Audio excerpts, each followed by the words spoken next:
Which one to choose? Which is better than other? I know many of you have this question in your mind that which of these companies are best, and if given a choice, which company should I choose to start my career with? What if I say it does not matter which brand, which MNC you choose to start your career with? It does not matter what name it is. What matters is what kind of project you are working on, the quality of that project. So this brings me to the topic of today's discussion, which is how to choose the best possible project to launch your career, or at least to know how to evaluate a job role so that you can take more informed decisions.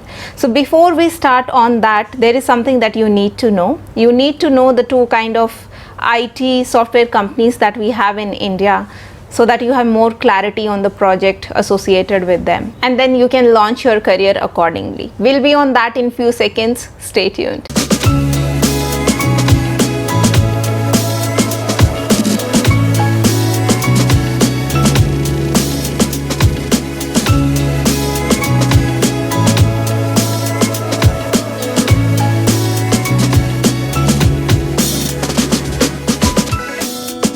Welcome to Corporate Diaries.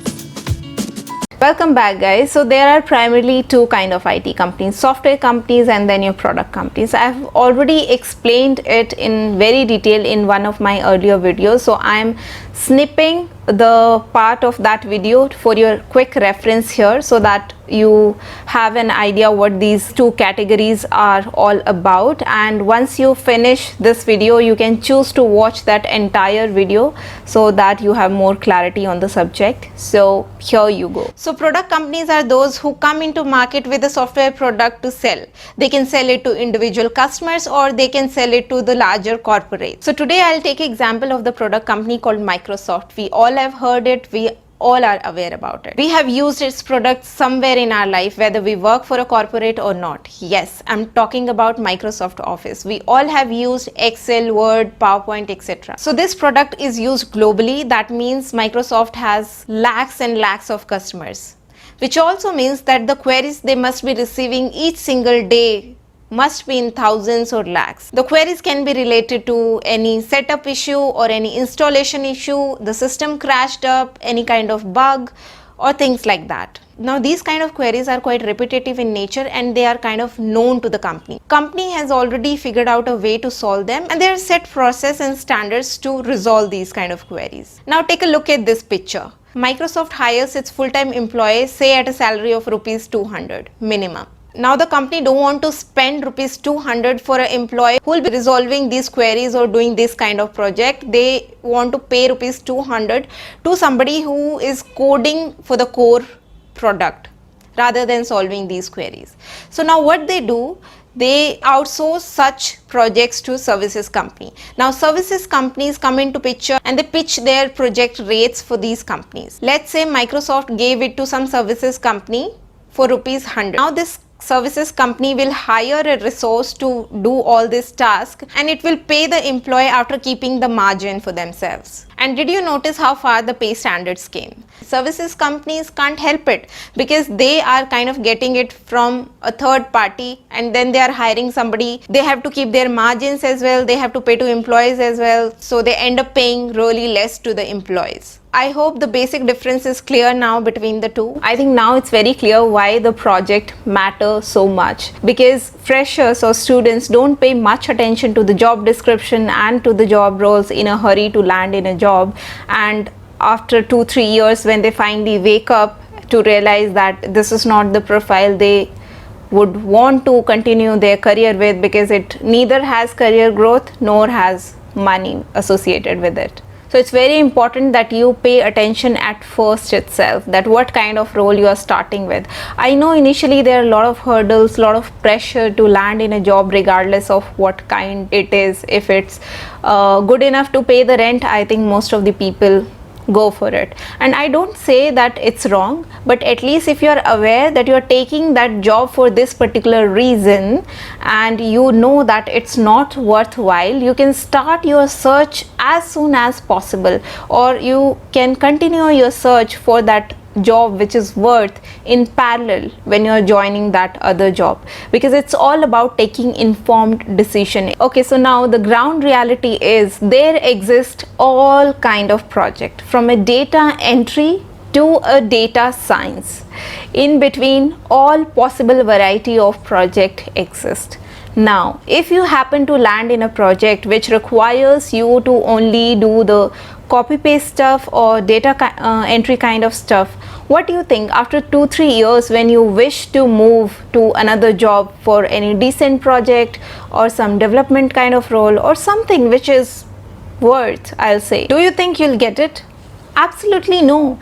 Even if you have labels of Google, Microsoft, Facebook, etc. on your resume, but you have done a copy paste project or a data entry kind of projects for these labels, then also your market value will be zero and it will not grow. You will find yourself stuck in the same job where you started. You will not have any other option than to stay with them. Okay, so now how to figure out if the project is really what it claims to be, because these days titles are so deceiving. Analyst is just used as a suffix in every possible title in industry, and I'm sure 80% of those people who has that analyst title never do a analyst kind of job or task in their entire career. Anyways, you have to follow these simple steps to figure out the best possible project for yourself, or to at least have a clear scenario, a clear picture of day-to-day tasks that you'll be doing in that project. Okay, before these steps, there's one quick disclaimer. These steps are not to encourage you to decline the offers that you may have in hand at this point in time. These steps are to make you more aware about that role which you have received as an offer, and not to decline it, but in parallel you keep your search on if you find your current offer letter not worth with your interest level or the kind of career you are hoping for. So to start with, the first step is read the job description thoroughly. If there is something missing there, or if it is not enough, ask for the information. Asking information related to the job will not sack your job or will not eat up your offer letter. Nobody does that. Please don't feel hesitant in asking the information related to the job.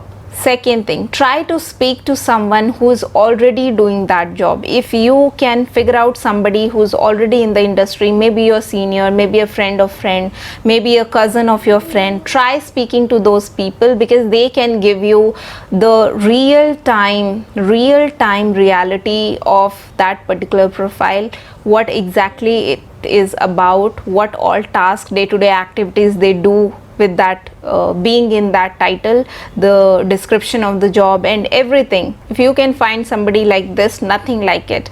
I know it's little difficult sometimes, even if you have somebody and you approach them to tell you the reality, they don't do it because they want to protect their own ego, because otherwise you will get to know what kind of job they are doing.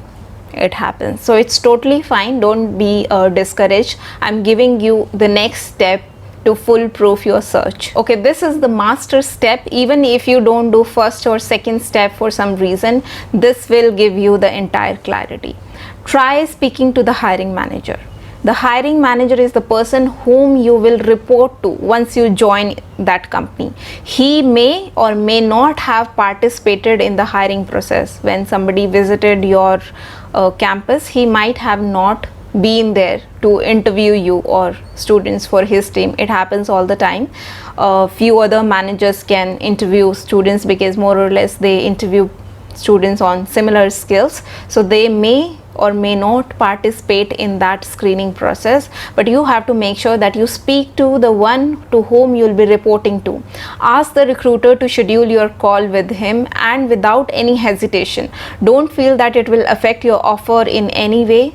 They will be more than happy to know that you're interested to know about the role, you are interested to know about the project before you are coming here. You're doing your homework, you're putting that effort to understand. And even if you feel that this is kind of tricky situation, I don't know how they'll take it, tell them that you are planning to take some training, so you want to understand the project and you will then align the training according to the project. Okay, so now when you're on call with the manager, you have to ask him about the day-to-day activities of that person with that title, what all activities he'll be doing. It's not only about the responsibilities. The responsibilities might have some highlighted factors, but when he starts breaking those responsibilities down into the day-to-day task, then you'll have more clarity what you'll be doing. And then ask about the bigger picture about the project, how long it has been with the company, what are the future prospects about that project, and then if it is a client project or it is an in-house project. If it is an in-house project,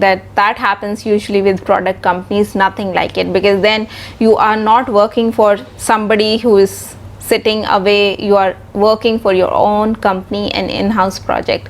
But if it is a client project, ask about the client, and once you have all this information handy with you, then after that call, research about that client about which your manager has told, research which that client is, research thoroughly about that company, know what projects they have, because the kind of project they have will also tell you some picture about the project they must have outsourced to the company from which you have got the offer. So when you put your efforts towards this direction, it will definitely give you a clear picture about the role, about the project that you will be working on once you join the company. And not to decline that offer, just to evaluate it. You can still join that company, there's nothing wrong in that, but you should know yourself that where you are joining and what you are supposed to do next. If it is a good role, then invest your time, 100% of your time in scaling in that particular job.